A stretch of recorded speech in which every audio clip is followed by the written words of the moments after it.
बहुत समय पहले की बात है। एक गांव था जिसका नाम था संतपुर।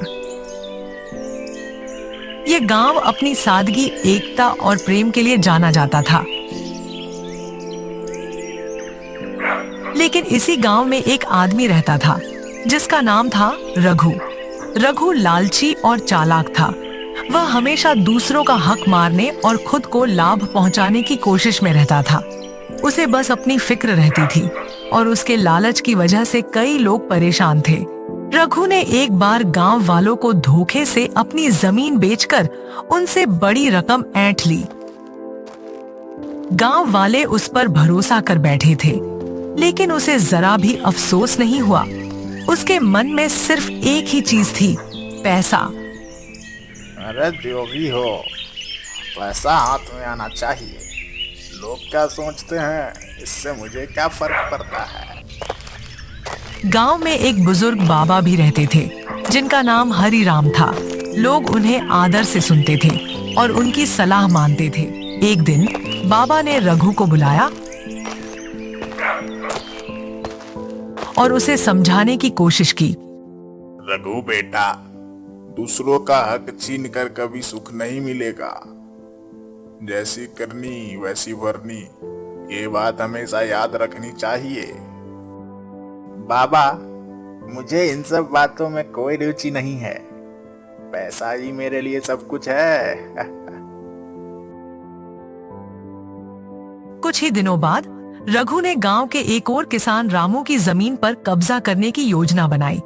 वह रामू की मुश्किल का फायदा उठाकर उसे उधार दे रहा था और फिर उसकी जमीन हड़पना चाहता था। तभी कुछ अनोखा हुआ।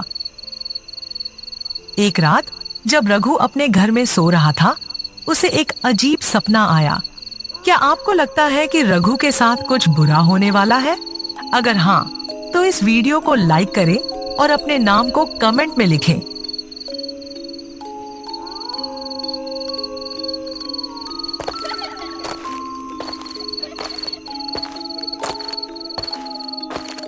रघु, अपनी करतूतों का अंजाम देख।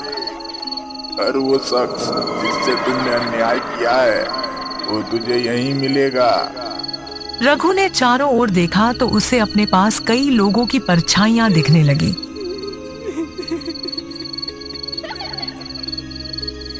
वे सभी वही लोग थे जिन्हें उसने धोखा दिया था। ये क्या हो रहा है?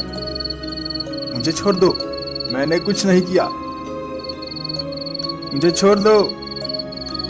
रघु घबरा कर जाग गया। उसका शरीर पसीने से लथपथ था और उसकी सांसें तेज हो रही थीं। उसे बाबा की बात याद आई, जैसी करनी वैसी भरनी। उसी समय उसने सोचा कि उसे अपनी गलतियों का प्रायश्चित करना चाहिए। उसने अपनी सारी जमीन और पैसे उन लोगों को लौटाने का निर्णय लिया जिनके साथ उसने अन्याय किया था। रघु ने सब गांव वालों को बुलाया और अपने गलत कामों के लिए माफी मांगी। मुझे अपनी गलती का एहसास हो गया है। मैं अपने सभी गलत कामों को ठीक करूंगा। रघु, हर इंसान गलती करता है, लेकिन जो अपनी गलती सुधारने की कोशिश करता है, वही सच्चा इंसान कहलाता है। उसने बाबा के पास जाकर अपनी गलती मानी और बाबा ने उसे माफ कर दिया। गांव वालों ने भी उसे माफ कर दिया और उसे एक नई शुरुआत करने का मौका दिया। रघु, हमें खुशी है कि तुम्हें अपनी गलती का एहसास हो गया है। हम सब तुम्हारे साथ हैं। हाँ, हम तुम्हारे साथ हैं। इसके बाद रघु ने ईमानदारी से काम करना शुरू कर दिया और गांव के लोगों की मदद करने लगा। धीरे धीरे रघु का जीवन पूरी तरह बदल गया और गांव वाले भी उसकी इज्जत करने लगे। इस कहानी से हमें यह सीख मिलती है कि इंसान चाहे कितनी भी चालाकी से अपना काम क्यों न करे, उसकी करने का फल उसे जरूर मिलता है। जैसे रघु ने अपनी गलतियों को सुधार कर अपनी जिंदगी को एक नई दिशा दी, वैसे ही हमें भी अपनी गलतियों से सीखकर सही रास्ते पर चलना चाहिए। आखिरकार जैसी करनी वैसी भरनी। अगर आपको ये कहानी पसंद आई हो तो इसे लाइक करें, और हमारे चैनल को सब्सक्राइब करें ताकि आपको ऐसी और भी दिलचस्प कहानियां हो देखने को मिले। धन्यवाद।